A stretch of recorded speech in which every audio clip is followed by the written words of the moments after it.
remain standing on your feet. Come on, let's give God praise all across this place. When I think of the goodness of Jesus, make sure I'm in the right place. When I think of the goodness of Jesus and all that He has done, in spite of the situations going on around me, in spite of sickness, in spite of death, God is still good, and He's worthy to be praised. So you may be seated in the presence of God. Mr. Whitaker is going to come and lead us in our kids' kingdom, and then we are going to proceed in worship. Get your praise, get your Lord's hands ready, because we come to give God praise on this morning. Good morning. Jesus saves. Well, if you come down, please.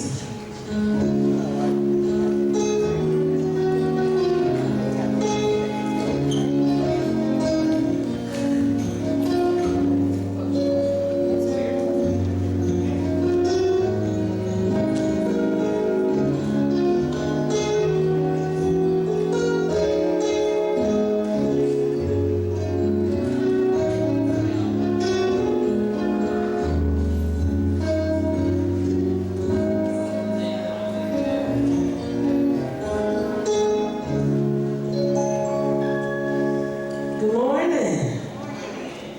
All right. This week on VBS, we had 5 different subjects. We went on safari. And one of the object lessons that I did, I'm going to do this morning, and it has to do with being a steward of your life. Okay?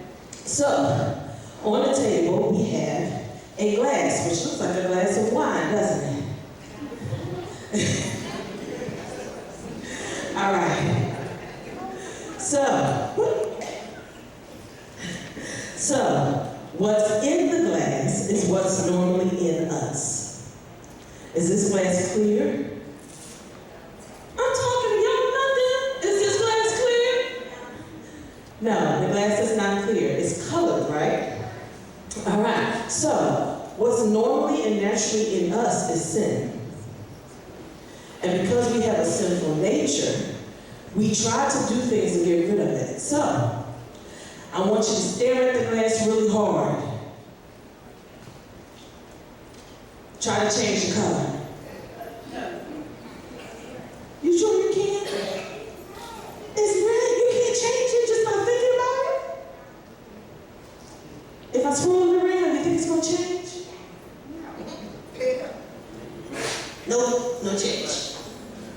So, that means I have to do something to this in order for it to change, correct? Correct? All right.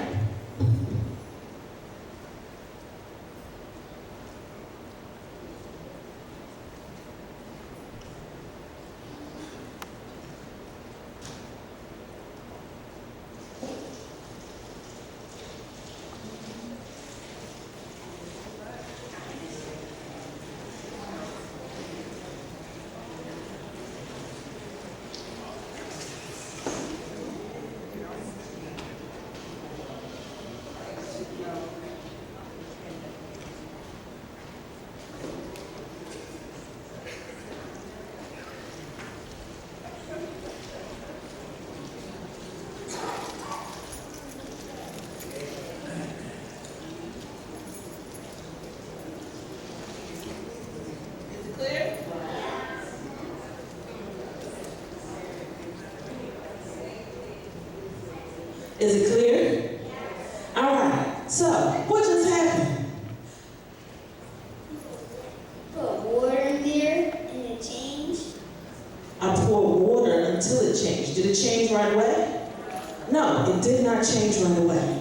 And the reason why it did not change right away is because gradually the tint from the water that was inside started changing to the tint of the water that was being poured into it. Okay? So, if our sin nature is in us consistently and constantly, we can't change that by ourselves. What we have to do is we have to saturate ourselves with the Word of God. And the more that we saturate ourselves with the Word of God, the more we change. And the more we become like Him. Now, if we saturate ourselves 1 or 2 times, is that going to change us? No. No, it's not going to change us. So then what happens is now we're mixed. We're a mix of some of the Word of God, and we're a mix of ourselves. And sometimes when we live like this, we live guilty. We live ashamed. We live crushed. We live beat down. All right? But what do we have to do in order to change that? In order to change that, we need to shake it off. Because when we repent, what God does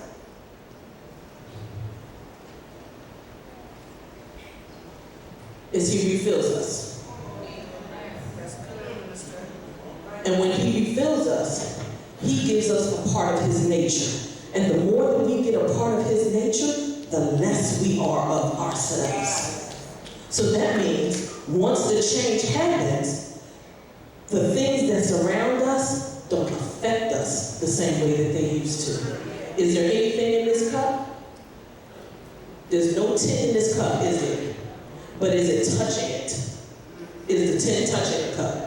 All right? So that means every single day, sins are going to pop up, sins are going to come into your mind, but what you need to do is shake it off.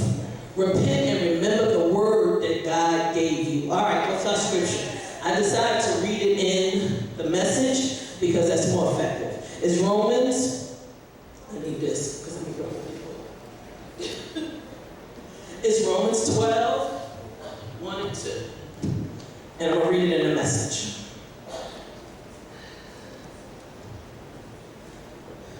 It says, so here's what I want you to do.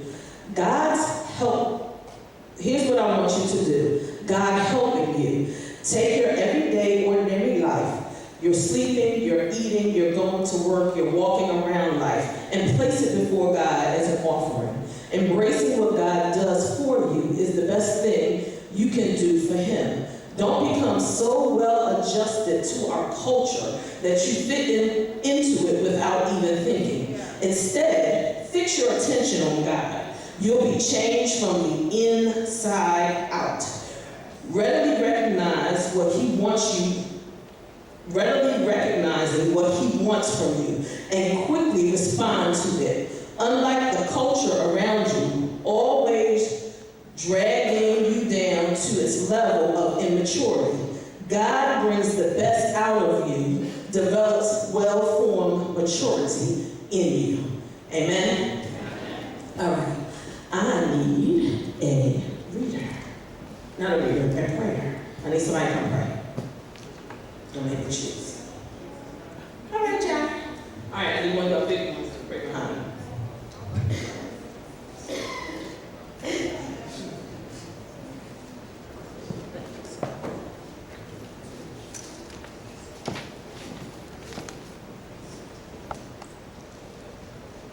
Thank you for my mom and love for my dad.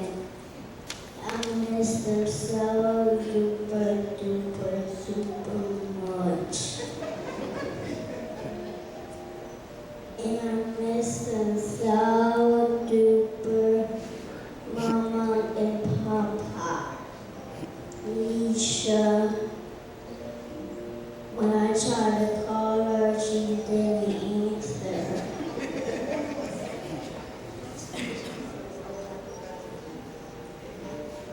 And then when I called my dad, 1, 2, 3, 4 times.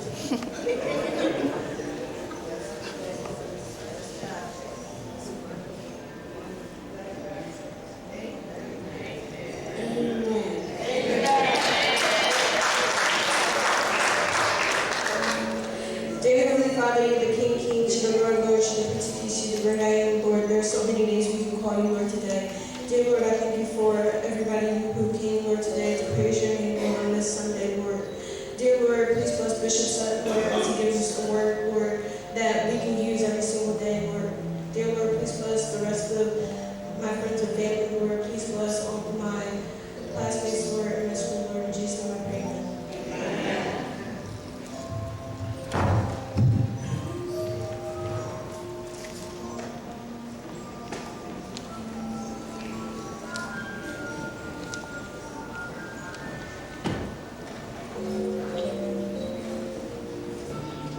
Isn't it good to see our young people pray? We praise God. Come on, let's give God praise for Jair. Amen. First time starting out, and we know that the Lord will begin to develop and cultivate our young people into prayer warriors. Amen.